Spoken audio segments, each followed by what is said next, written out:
Pour les EI, en règle générale, l'animateur il a une place centrale parce qu'il doit l'idée, inspirer les jeunes qui l'animent.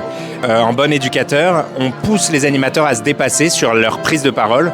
Dans un moment où il faut prendre position, on nous pousse à prendre position. Savoir bien parler et correctement formuler sa pensée, c'est primordial.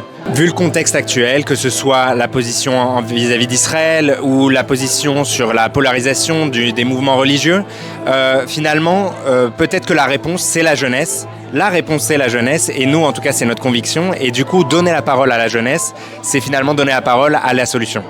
On est vraiment le peuple pour le coup de la transmission. Et moi, j'ai mon fils qui a fait sa bar mitzvah très récemment. De le voir là, ici, avec ces jeunes qui s'emparent de sujets pas forcément simples.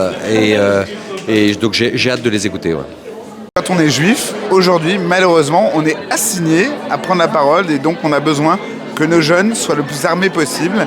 Et donc là, je trouve ça merveilleux que les EI se soient saisis de ce sujet et qu'ils s'arment par la parole, par l'éloquence, et pour ne plus jamais être seuls ou désemparés, quelle que soit la situation qu'ils auront à affronter. Et je pense que tous les mouvements de jeunesse devraient faire cet entraînement-là, cet exercice-là, de la confrontation, de la prise de parole, de la réflexion.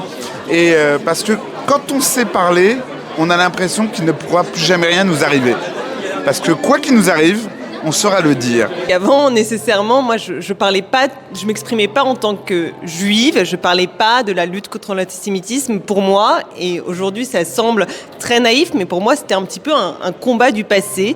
Et ça m'est complètement tombé dessus au moment du 7 octobre et au moment surtout des réactions aussi qu'on a vues en France, après ce qui est le plus grand massacre antisémite de notre siècle. Et donc, j'ai commencé à m'exprimer de plus en plus sur cette question-là. Et je ne suis pas prête de m'arrêter et de continuer à me battre contre l'antisémitisme. Moi, j'adore les concours d'éloquence. Je trouve que c'est une très bonne idée de l'avoir décliné en format pour les EI. Et en plus, je trouve que c'est très intéressant pour les jeunes de s'intéresser justement aux grandes personnalités juives, à l'histoire de notre peuple et à la lutte contre l'antisémitisme et de les pousser à porter cette voix vers un grand public, peut-être à l'avenir. Quand on est juif, on sait depuis qu'on est petit qu'on va devoir avoir les armes pour se battre et pour défendre notre identité, notre existence. Donc c'est plutôt pour moi une force, en réalité, d'apprendre ce genre de choses aussitôt. Peut-être que d'autres n'ont pas cette chance. Et moi, je décide d'utiliser nos discriminations et d'en faire une force.